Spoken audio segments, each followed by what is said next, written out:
KPBS On Demand is supported by UC San Diego's Art Power, presenting cellist Joshua Roman, performing from his album Immunity, alongside music by J.S. Bach and more, Sunday, June 22nd at UC San Diego's Epstein Family Amphitheater. Reserve your tickets at artpower.ucsd.edu.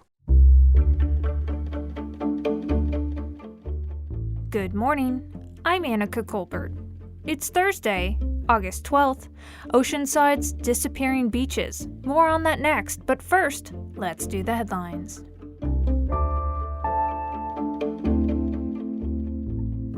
California will be the first state in the nation to require all school personnel be vaccinated against COVID-19 or undergo weekly testing. Governor Gavin Newsom made the announcement on Wednesday. We think this is the right thing to do, and we think this is a sustainable way to keeping our schools open. Locally, San Diego Unified School District has already mandated COVID-19 vaccines or testing of their teachers. San Diego has a new director of homelessness strategies and solutions. Earlier this week, Hafsa Keika was appointed to the position, and she says she understands it's not a simple issue. We know that we are working and building upon the community action plan. We know that we are definitely looking at incorporating additional shelters, as the mayor just mentioned. We are really enhancing our outreach. Keika says she plans on expanding the department. In Northern California, the Dixie Fire continues to rage. It's now the largest single wildfire in California history, having blackened more than 500,000 acres. At least 1,000 buildings, many of them homes, have been destroyed. Here's CAL FIRE Chief Tom Porter. The concern we have going into the next few days is another bout of monsoonal moisture coming up through Southern California, turning into dry lightning potentially. Through this area and all the way to the north coast of California and then into Oregon, Washington as well. After nearly a month of battling the Dixie Fire, containment stands at 30%. From KPBS, you're listening to San Diego News Now. Stay with me for more of the local news you need. KPBS On Demand is supported by Splatero, helping homeowners pay off debt by offering streamlined access to your home's equity with no additional monthly payments or new debt. Splatero provides a lump sum of payment in exchange for a share of your home's future value. Pre-qualification is available at splatero.com. Oceanside officials have voted to move ahead with a plan to build underwater barriers to capture sand for the city's beaches. KPBS environment reporter Eric Anderson has more. Construction of the Camp Pendleton Harbor in 1942 created a long-running sand erosion problem for the North County community. City officials hope to fix that by building underwater barriers to keep the sand from moving out of the region. The sand could help maintain or even widen the city's beaches. The Surfrider Foundation's Laura Walsh opposes the plan because it could rob sand from beaches south of Oceanside. It's kind of a zero-sum equation in some sense. Again, sand dynamics are really complicated, but if you're blocking sand here, the sand is not going there. The California Coastal Commission will have to evaluate the project at some point. The state agency hasn't approved a sand retention project like this one in decades. And that was KPBS environment reporter Eric Anderson.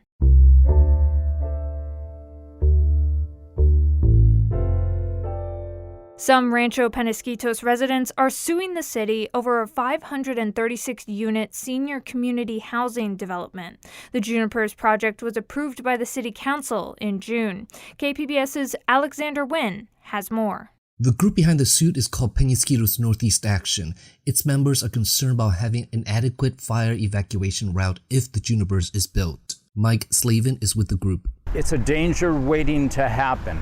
We are one of the few San Diego communities that does not have an approved fire plan because we only have one way in, one way out. Everett Delano is the group's lawyer. He says PQ&E has been trying to work with the developers and the city on this issue, but got nowhere, so they felt the lawsuit was the only way the voices could be heard. In essence, what the case is saying is the city approved a project that's going to dump a lot of bad impacts in terms of fire safety, impacts in terms of traffic impacts, and other kinds of impacts onto the community without adequately addressing those. PQ&E says it's not against development, it just wants safe development. The city's attorney's office says it will review the complaint and respond in court. And that was KPBS's Alexander Nguyen.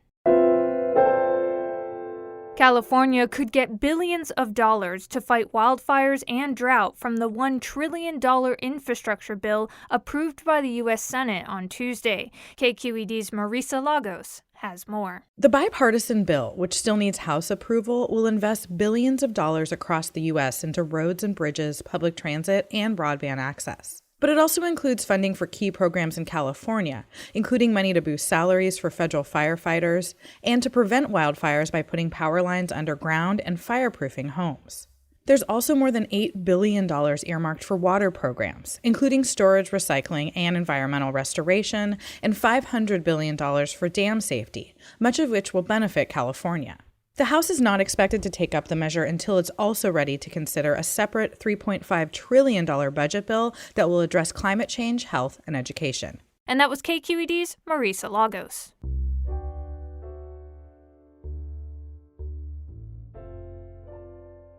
Faced with a national homelessness crisis that worsened during the pandemic, cities across the country are opening up so-called tiny home villages for the unhoused.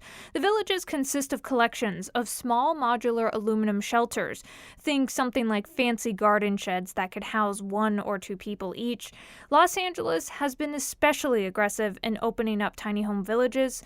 The California Report visited one in LA's San Fernando Valley. Saul Gonzalez has the story. Behind fences and privacy screens blocking views from the street, the homes are partially painted in soft pastel colors and arranged in neat rows with walking paths between them.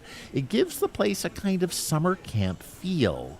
Julio Paz is the program manager here and showed us inside one tiny home.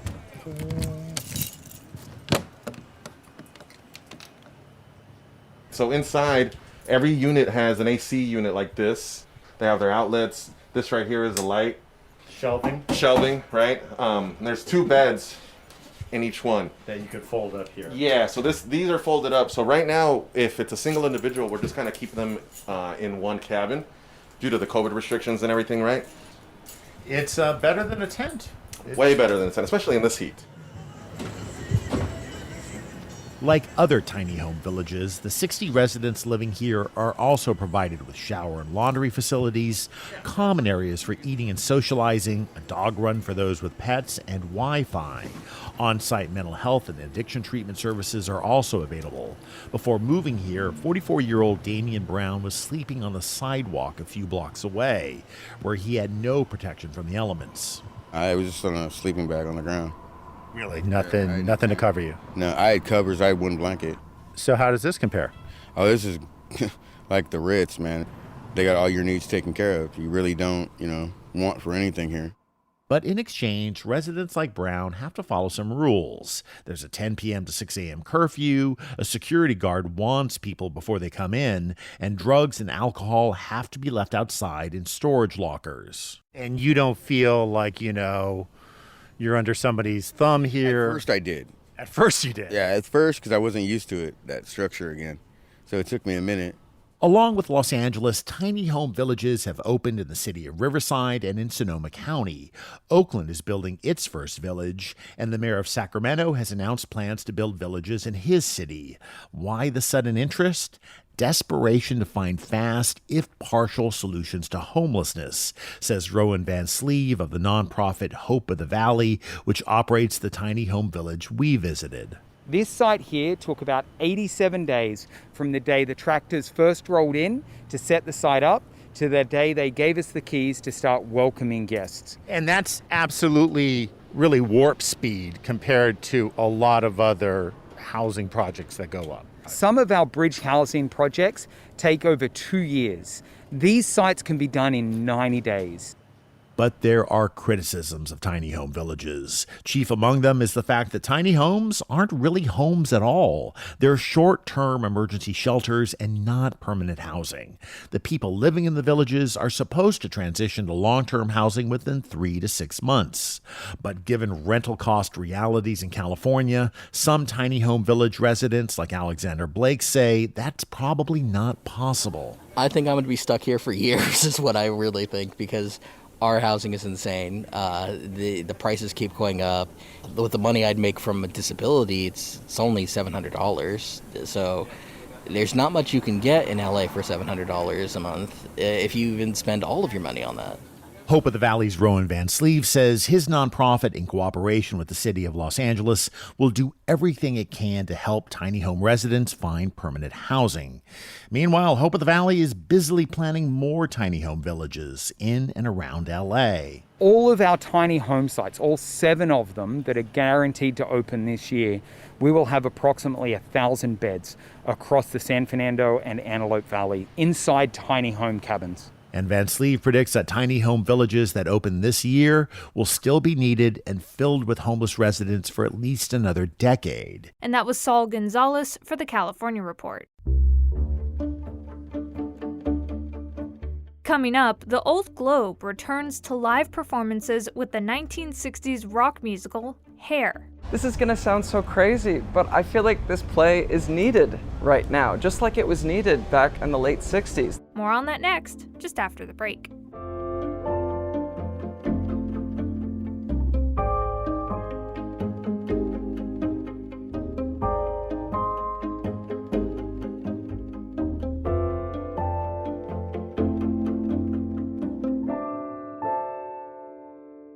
KPBS On Demand is supported by Splatero, helping homeowners pay off debt by offering streamlined access to your home's equity with no additional monthly payments or new debt. Splatero provides a lump sum of payment in exchange for a share of your home's future value. Pre-qualification is available at splatero.com.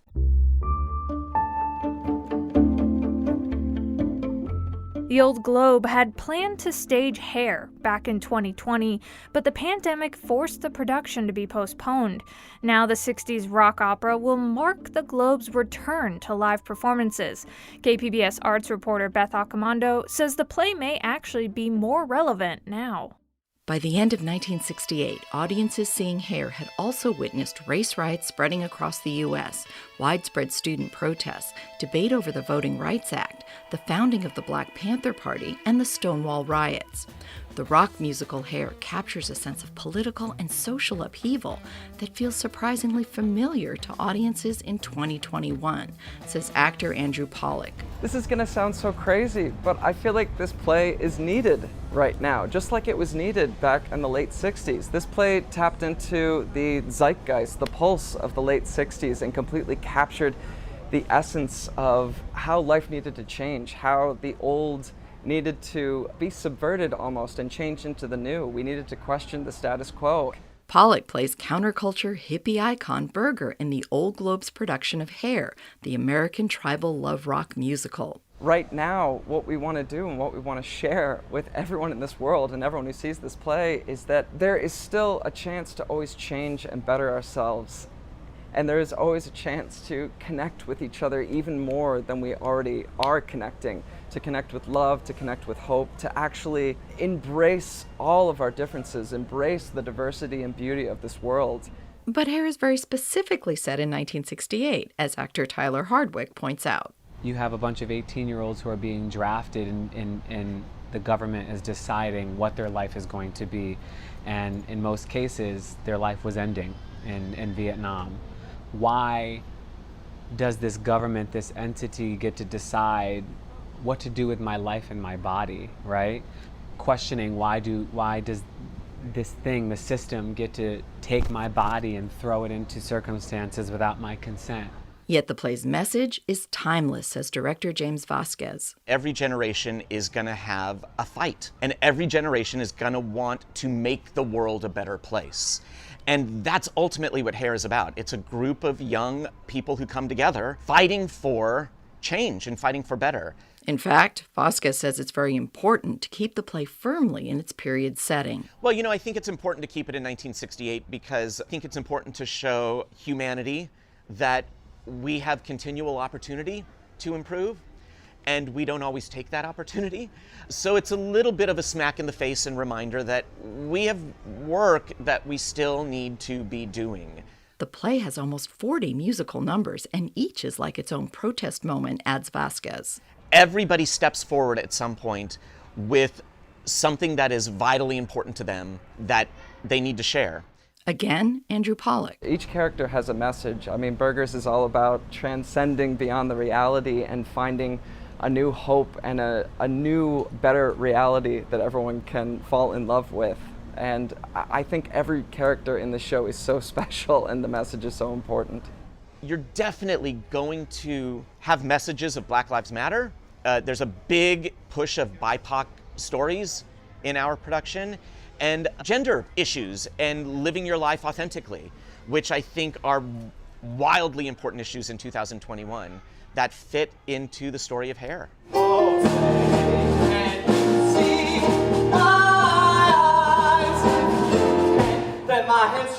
Hair stirred controversy when it opened because there was onstage nudity, a character urinated on the flag, and lyrics addressed racist stereotypes as well as sexual freedom. There are a couple challenging moments in the story, some that even sort of make the fur on the back of our, stand up a little bit. We've had some conversations about moments in the show that make us uncomfortable that we, after discussion, find important to still tell and present as part of the story. I will say the urination on the flag is no longer in the script, and I don't think that is something that we would have pushed forward. We found other ways to make comments on what it is to be an American today. But the nudity remains. We found, again, after lots and lots of discussion, that the nudity is maybe one of the most important moments of the show. Claude's journey in the show is so much about the decision of, do I live this free, authentic life, or do I really give over to the system? He makes his choice, and the collective, in contrast, make a choice to express their freedom and liberation.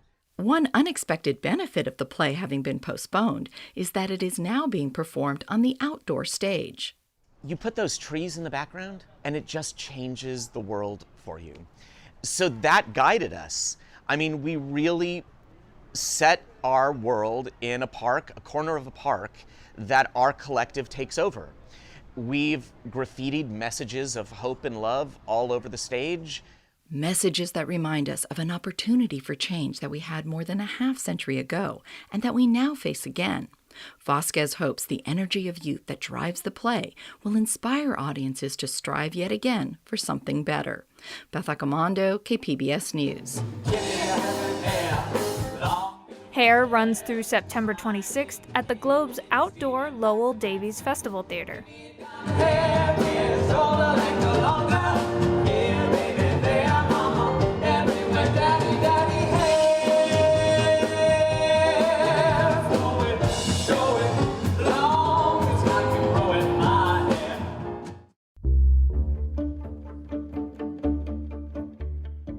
And that's it for the podcast today. Be sure to catch KPBS Midday Edition at noon on KPBS Radio, or check out the Midday Edition podcast. You can also watch KPBS Evening Edition at 5 o'clock on KPBS Television. And as always, you can find more San Diego news online at kpbs.org.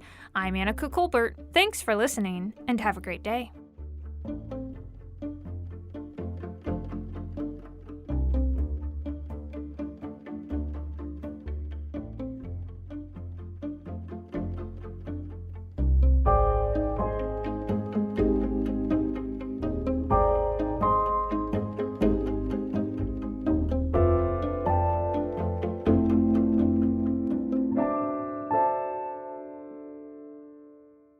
KPBS On Demand is supported by UC San Diego's Art Power, presenting cellist Joshua Roman, performing from his album Immunity, alongside music by J.S. Bach and more, Sunday, June 22nd at UC San Diego's Epstein Family Amphitheater. Reserve your tickets at artpower.ucsd.edu.